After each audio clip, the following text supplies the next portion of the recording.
PM legend, walang iba kundi si Freddy Aguilar. Kauna-unahang Pangulo na talagang nagdulot ng tunay na pagbabago sa bansa natin ay binastos pa po ng mga traidor. Kaya kakantayin ko po ngayon ay tungkol sa kalayaan, sapagkat naniniwala po ako na dahil po sa ginawa nila ay nawalan na naman po ulit tayo ng kalayaan. Ng kapayapaan, ng katuwiran, at mabuting pamamahala sa ating bansa.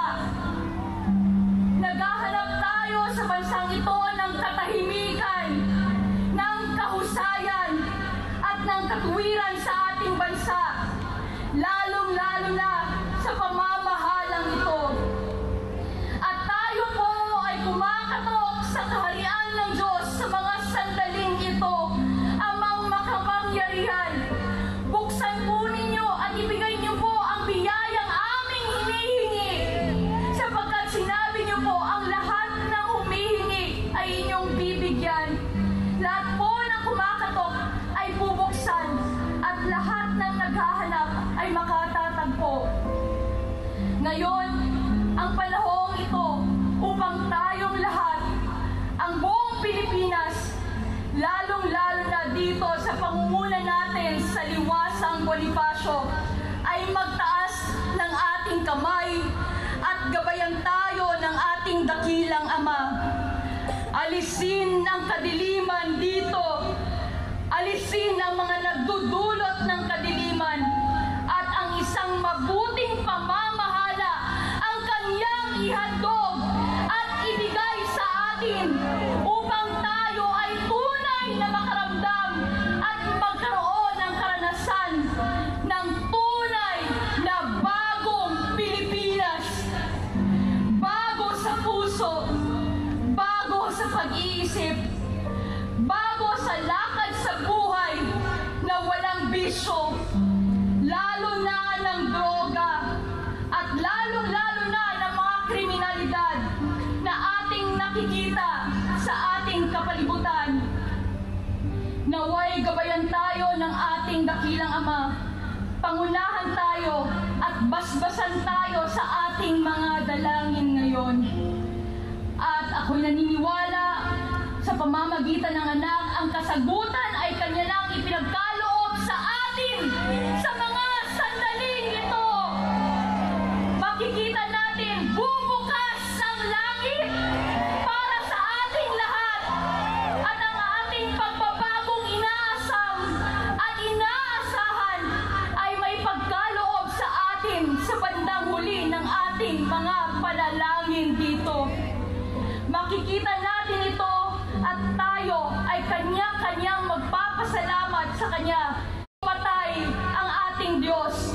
Siya po ay buhay na nakikinig sa ating mga dalangin. Kaya ito ngayon ang ating pagkakaisa at magkapit-bisig tayo, magkaisa ng puso't layunin, at hingin natin ang gabay ng ating dakilang makapangyarihang may kapal, na tayo ay kanyang gabayan sa tunay na landas ng kaliwanagan, katapatan at pag-ibig at mabuting pamamahala. Huwag po ninyong kalimutan ang ating mahal na Pangulong Duterte na nasa Netherlands ngayon, Ama. Huwag niyong kalimutan si Vice President Sara, ang kanyang pamilya, ang pamilya ng ating Pangulong Duterte, ang kanya pong asawa, mga anak na siyang nagtatanggol sa kanya.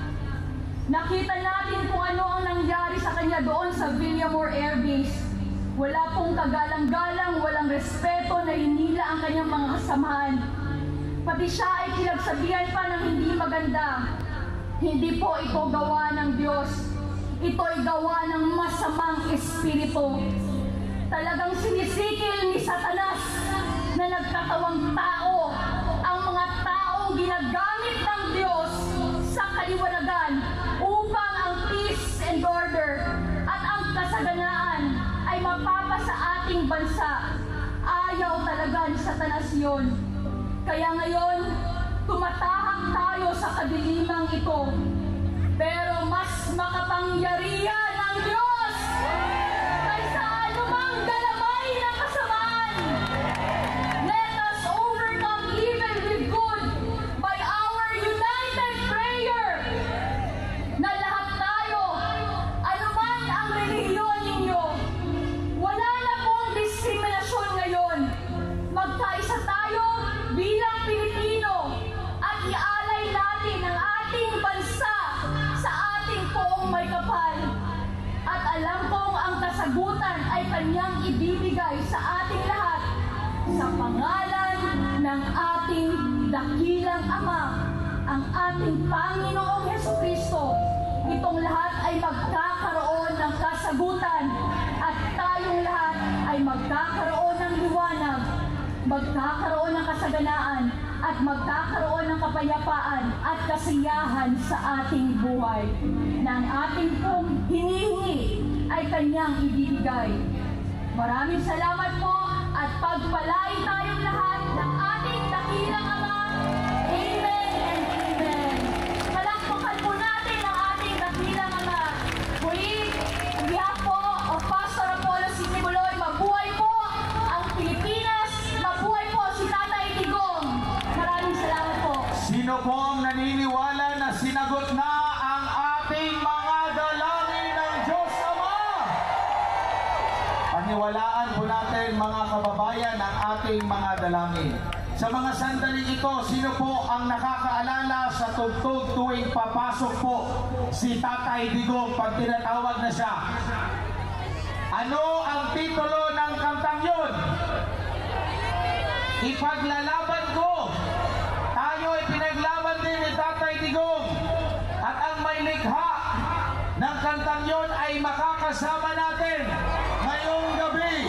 Ang OPM legend, walang iba kundi si Freddy Aguilar.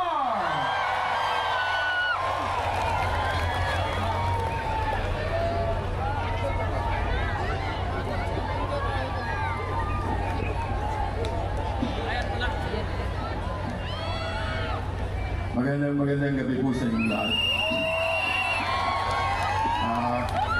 Kanina pa po ako doon na mga alas 3 yata.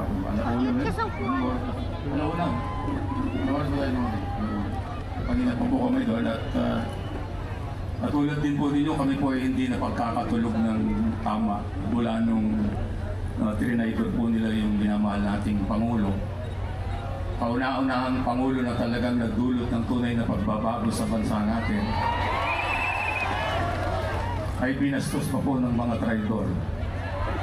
Kaya ang kakantahin ko po ngayon ay tungkol sa kalayaan, sapagkat naniniwala po ako na dahil po sa ginawa nila ay nawalan na naman po ulit tayo ng kalayaan. Sa madaling salita po ay inagaw na naman nila sa atin yung ating ipinaglaban nung ating itinakbo ang kaibigan nating si Digong, kung tawagin namin mga close sa kanya. Kaya kakantahin ko po sa inyo lahat ito at kung gusto po ninyo sumabay ay okay lang po.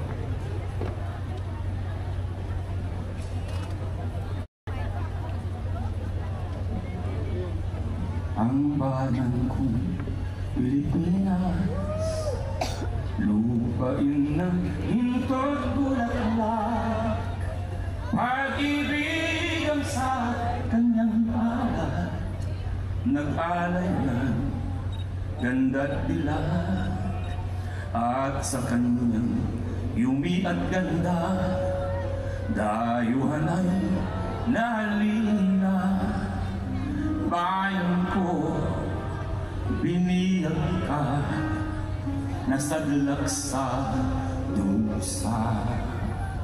Ibon mang maglayang lupa, kulungin mo at umiiyak.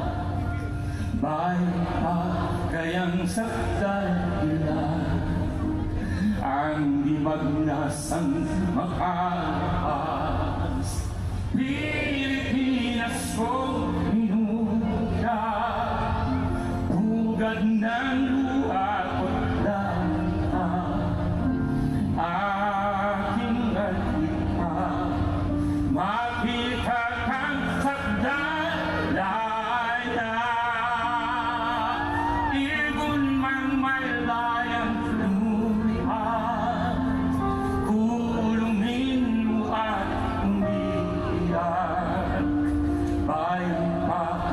kanyang sandal nila. Ang limang nasang makalpas, Pilipinas kong minumutya. Hoy, huwag ka makailang dito. Luha ng pag-ibig ko at dalita. Kaya nga, akapela eh. Akapela nga eh. Aming agika, makita ka